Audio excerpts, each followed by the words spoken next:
në ditët e nëntorit, për shembull në qarkun e Korçës, për ato 4 ditë, sasia e rreshjeve të rëna ka qenë sa gjysma e asaj vjetores, shumë vjeçare. Ndërkohë që vetëm 24 orët e fundit, qarku i Korçës ka qenë kualifikuar si qarku me intensitetin më të lartë të rreshjeve në qark dhe ka përfaqësuar vetëm 24 orë shi 1/10 e mesatares vjetore shumë vjeçare. Por duke qenë se Korça, po themi, ka qenë një relief malor kryesisht edhe me tendencë ulse, edhe infrastruktura instaluar aty e ka favorizuar gjithmonë që dëmtimet e shkaktuara nga përmbytjet të mos kenë pasoja të rënda. Por jemi në momentin që ky fokus dhe kjo vëmendje duhet ridimensionuar, edhe në këtë pikpamje unë mendoj që institucioni prefektit, po edhe gjithë zinxhiri i shtabit të emergjencave civile. Pra ju si prefekt do ta ngrinit temi flamurin e kuqe tonë, është momenti që të futemi në gjendje emergjencë civile? Unë mendoj që në rastin e Korçës nuk është kjo situatë, është një situatë që meriton të vlerësohet me një seriozitet edhe një nivel të ri gjykimi sa i takon këtyre tendencave të reja, por mendoj që me një infrastrukturë dhe një logjistik edhe me një vëmendje pararendse, parandaluese, shumë aspekte do duhet të adresohen në të ardhmen në mënyrë më të butë.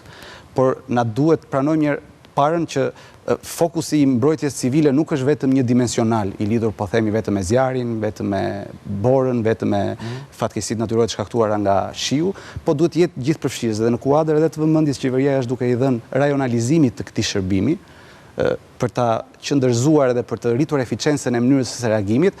Kjo do të besoj unë reduktoj nivelin e mënyrës se si ne adresojmë një situatë akute, por që në rastin konkret unë nuk do ta kisha quajtur, edhe pse është e pazakont në rafshin e termave të intensitetit të prurjeve, përsëri meriton që të konsiderohet një emergjencë e nivelit të shtuar dhe riskioz, por jo emergjencë. Gëzim, se të paktën nga njoftimet që kemi nga korrespondentët tanë, po sigurisht janë konfirmuar nga Drejtoria e Policisë Korçës dhe Drejtoria e Policisë Elbasanit, që do bëhet një veprim librasht për spostimin e trafikut për shkak të bllokimit të qaf Ploçës. Por sigurisht ne kemi dërguar korrespondentin tonë atë që ta shohim me sytë e vet, pra sepse edhe ndoshta me dashje ose pa dashje të themi informacione dhe deformohen. Pra ka një njoftim çfarë po ndodh me qaf Ploçën, apo është kjo thjesht një mas parandaluese thjesht për ta pastruar atë, Pra ka një bllokim të qukës qaf Ploçës? Aktualisht që po flasim nga informacionet që kam unë parë se të vinim në studio, nuk ka një bllokim të qukës qaf Ploçës, pavarësisht problematikave të kohëve të fundit që atje ka ndodhur, por aksi nuk është i bllokuar.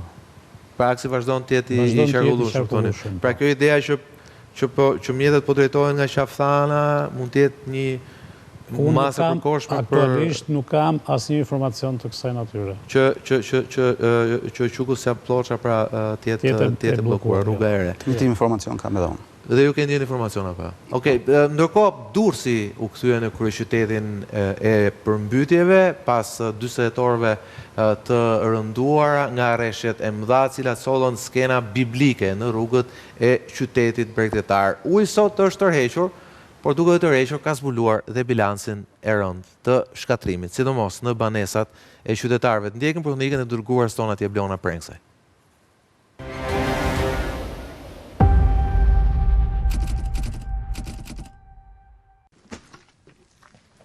Qyteti i Durrësit u zgjua sërish nën pushtetin e ujit. Rreshjet e pandërprera për disa orë e kthyen jetën e banorëve në një betejë me përmbytjet, ku rrugët u kthyen në lumenj dhe banesat në hapësira të pasigurta. Një ditë pas përmbytjeve, edhe pse rreshjet e shiut kanë pushuar dhe situata duket më e qetë, pasojat janë të rënda. Ajo çka ka mbetur pas, tashmë është jo funksionale, ndërsa banorët kërkojnë ndihmë. Gjendja e shtëpisë time është merr. Ka hyrë 80 cm ujë, lagur gjitha, s'ka më asgjë. I kërkoj shtetit, thithin ujit pak. Ku qëndruan familjarët tuaj? Ka qëndruan ka 2 të vllai. Pra afërsisht sa llogaritë dëmi që është shkaktuar juve personalisht? Me 20.000 euro. Pajisjet janë të karblizuar totalisht. Si me kuzhinë, si me frigorifera, si totalisht. Nuk di ç'të bëjmë. Ditën e djeshme ka vajtur deri aty ku është shenja e ujit. Edhe tani është duke rënë niveli, siç e shihni dhe vetë juve, po përdom na është përdom i madh shumë. Sot jemi ngjitur lart tek një familje që është lart, kemi hyrë aty, kemi ndenjur. e ajo e djeshma nuk përballosh. Ver rrobat e dera, ver çdo gjë ku mbahesh ai. Niveli i ujit ishte gati 40 centim. Janë gjitha është bërë goxha dëm. Ndodhemi në banesën e Arlind Shahinit në lagjen numër 17 në zonën e Ishkënetës. Në këto momente, edhe pse rreshjet e shiut kanë pushuar, prezenca e ujit në këtë banesë arrin deri në 50 cm. Ndërkohë do të shohim se si është gjendja e banesës brenda.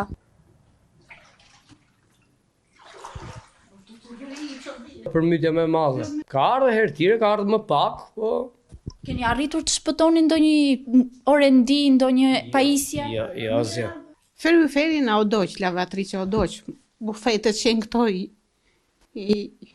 hoqëm, i vum prap këtë havas kemi. Qartë bëjmë në... Keni kërkuar ndihmë të tërheqjes? Kemi kërkuar, po qartë bëjmë? Ku keni qëndruar gjatë ditës së djeshme, por edhe ku po qëndroni? Quni. Kam qunë ka 2, po ata janë 5 vetë, edhe 6 neve. Mullar, bëhati. Po që të ndihmo